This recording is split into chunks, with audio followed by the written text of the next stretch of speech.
Guys ഒരു 3-4 video മുന്നേ ഞാനൊരു വീഡിയോ ചെയ്തിരുന്നു ഒരു പോളാർ ബ്ലൂ പാരറ്റിൻ്റെ. അപ്പോൾ അതിൽ ഞാൻ പറഞ്ഞിട്ടുണ്ടായിരുന്നു ഒരു പോളാർ വൈറ്റ് പാരറ്റും ഒരു കോൺവിക് ബ്ലൂ സിക്കിൾഡും കൂടിയിട്ടൊരു പെയർ എൻ്റെ കയ്യിലുണ്ട്. അപ്പോൾ ഇതാണ് കേട്ടോ ഞാൻ പറഞ്ഞിട്ടുള്ള ആ ഒരു സ്പെഷ്യൽ ജോഡി.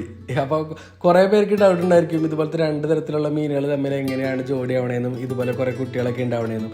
അപ്പോൾ ഈ കാണുന്ന കോൺവിക് സിക്കിൾഡ് ഇല്ലേ, ഇവരിൽ നിന്നാണ് കേട്ടോ നമുക്ക് ഈ ഒരു പോളാർ ഫിഷിനെ ഡെവലപ്പ് ചെയ്ത് കൊണ്ടുവന്നിട്ടുള്ളത്. പോളാർ ബ്ലൂ ഉണ്ട്, പോളാർ വൈറ്റും ഉണ്ട്. ഇവരെ ഡെവലപ്പ് ചെയ്ത് കൊണ്ടുവന്നുള്ളത് ഈ കാണുന്ന കോൺവിക് സിക്കിൾഡിൽ നിന്നാണ്. കോൺവിക് സിക്കിൾഡും അതുപോലെ തന്നെ പാരറ്റ് ഫിഷും തമ്മിൽ ക്രോസ് ബ്രീഡ് വെച്ചിട്ടാണ് നമുക്ക് ഈ ഒരു ഹെഡൊക്കെ ഇത്തിരി വലിപ്പമുള്ള പോളാർ പാരറ്റ് ഫിഷിനെ ഉണ്ടാക്കിയെടുത്തിട്ടുള്ളത്. അതുകൊണ്ട് തന്നെയാണ് ഇപ്പോഴും ഇവർ തമ്മിൽ ബ്രീഡാവുന്നത്. കാരണം അവരുടെ പൂർവികരെ വെച്ച് നോക്കുകയാണെങ്കിൽ കോൺവിക് സിക്കിൾഡ് തന്നെയാണ്.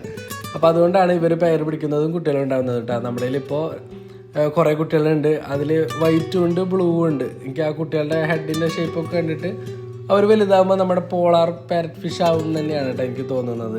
നമുക്കിപ്പോൾ മിക്സ് ഒന്നും ഇതിൽ നിന്ന് ഇറങ്ങി കിട്ടാറില്ല. കാരണം ഇതിന് മുന്നേക്ക് കുറേ കുട്ടികളൊക്കെ ഉണ്ടായിട്ടുണ്ട്.